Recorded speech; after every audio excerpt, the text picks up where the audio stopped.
Module 4 introduction to cPanel. CPanel hosting company की तरफ से आपको दिया जाएगा जिससे आप अपने होस्टिंग को मैनेज कर सकेंगे। इसका फ़ायदा क्या है? ऑटोमेटिक सॉफ्टवेयर इंस्टॉलेशन है। लास्ट लेक्चर में आपने देखा था कि वर्डप्रेस को मैंने सी पैनल के थ्रू सॉफ्टेकुलस ऐप के ज़रिए 1 क्लिक पे इंस्टॉल कर लिया था। इसके अलावा ईमेल क्रिएशन आप कर सकते हैं, ईमेल क्रिएट कर सकते हैं, सब डोमेन्स क्रिएट कर सकते हैं।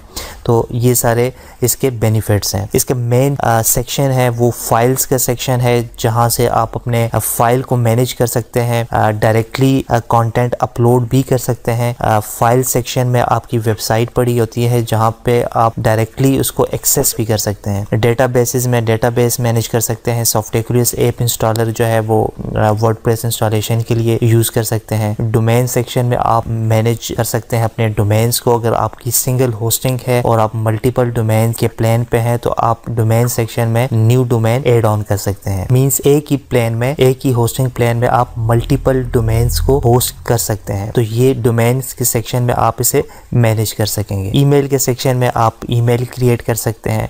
तो इसका मैं आपको लाइव डेमो भी दे देता हूँ। सी पैनल को एक्सेस करने के लिए आप अपना डोमेन नेम लिखें। लेट्स से मेरा डोमेन नेम जो है वो kitcheniconic.com/cpanel। यहाँ से भी आप एक्सेस कर सकते हैं सी पैनल को। और सेकंड मेथड जो है वो यहाँ से आप यूज़र नेम और पासवर्ड जो होस्टिंग की तरफ से आपको दिया गया होगा, आप यूज़र नेम और पासवर्ड इंटर करें और सी पैनल का डैशबोर्ड आप एक्सेस कर लेंगे। सेकंड मेथड जो है वो आप यहाँ से भी एक्सेस कर सकते हैं अपने होस्टिंग का जो आपका डैशबोर्ड होगा। यहाँ पे आप जाके होस्टिंग लिस्ट में जाना है आपने। ये बात माइंड में रखें कि हर एक होस्टिंग कंपनी का जो डैशबोर्ड है वो इंटरफेस चेंज हो सकता है लेकिन ऑप्शंस जो है वो सेम होंगी।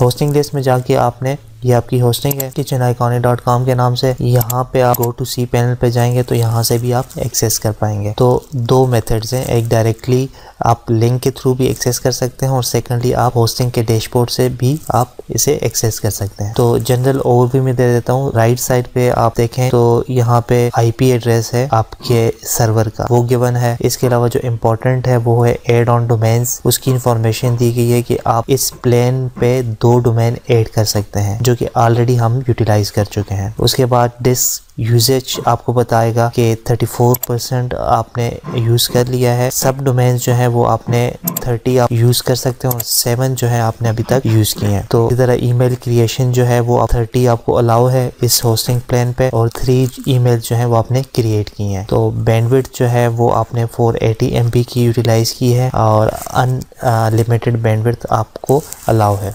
तो ये सारी इंफॉर्मेशन आपको सी पैनल पे मिलेंगी। अब हम यहाँ पे आ जाते हैं फाइल्स के सेक्शन पे, फाइल्स मैनेजर पे, जहाँ पे आपकी वेबसाइट जो है उसका डेटा पड़ा होगा। आप फाइल मैनेजर पे क्लिक करेंगे तो यहाँ पे जो लास्ट टाइम मैंने वेबसाइट इस होस्टिंग पे ऐड की थी वो यहाँ पे लर्न वर्डप्रेस विद ehsan.xyz, यहाँ पे अगर मैं क्लिक करूँ तो मेरे वर्डप्रेस का जितना भी डेटा है वो यहाँ पे अवेलेबल है। लेट्स से मैं WP एडमिन पे जाता हूँ तो यहाँ पे इमेजेस, CSS के फाइल्स, जावास्क्रिप्ट के, मतलब आपका वेबसाइट के जितना भी कंटेंट है वो यहाँ पे स्टोर हो रहा होता है। W कंटेंट पे जाएं तो आपके वेबसाइट के जो प्लगइन्स, थीम्स, ये सारी एसेट्स हैं वो यहाँ पे स्टोर होंगे। नेक्स्ट जो है वो ईमेल का सेक्शन है कि आप डोमेन का ईमेल किस तरह क्रिएट कर सकते हैं। डोमेन नेम के ईमेल जो है वो आप डायरेक्टली, ईजी मेथड है, आपने ईमेल अकाउंट्स पे जाना है। ईमेल अकाउंट्स पे जाके जस्ट आपने क्रिएट पे क्लिक करना है और यहाँ पे आपने जस्ट जो आपने ईमेल क्रिएट करना है का नाम लिखना है। Let's say hello, password generate हो जाएगा और जस्ट मैं क्रिएट पे क्लिक करूंगा तो ये ईमेल जो है वो क्रिएट हो जाएगा। देखें, hello@kitcheniconic.com। नेक्स्ट जो इम्पोर्टेंट चीज़ है, डेटाबेसेस आप यहाँ से मैनेज कर सकते हैं।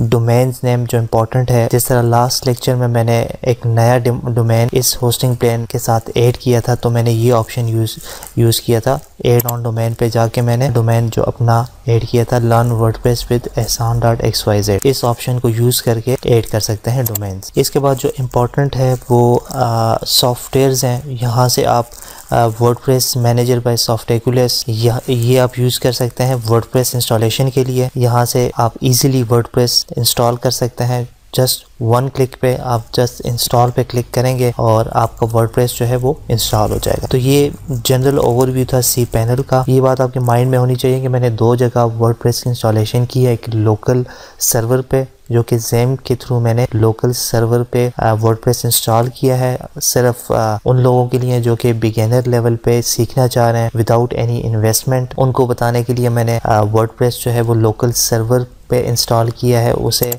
आप इस तरह एक्सेस कर सकते हैं लोकल होस्ट /ehsan के नाम से। तो यहाँ पे मैं क्लिक करूँगा तो आप देख सकें कि इस पे भी वर्डप्रेस इंस्टॉल है और लाइव सर्वर पे भी मैंने डोमेन परचेज़ करके वर्डप्रेस उस पे भी मैंने इंस्टॉलेशन उसकी की है। तो दोनों मेथड मैंने आपको बता दिए हैं। ये आप देख सकते हैं कि मैंने इंस्टॉल किया हुआ है लाइव सर्वर पे। और सेकंड मेथड भी मैंने आपको बता दिया था कि आप लोकल होस्ट पे किस तरह वर्डप्रेस इंस्टॉलेशन उसकी कर सकते हैं। तो ये दोनों मेथड बताने का मकसद ये है कि कोई अगर डायरेक्टली होस्टिंग परचेज़ करके सीखना चाह रहा है तो वो ऑप्शन भी मैंने आपको बता दिया है, और अगर कोई इन्वेस्टमेंट नहीं करना चाह रहा तो वो भी सीख सकता है बाय इंस्टॉलिंग लोकल सर्वर।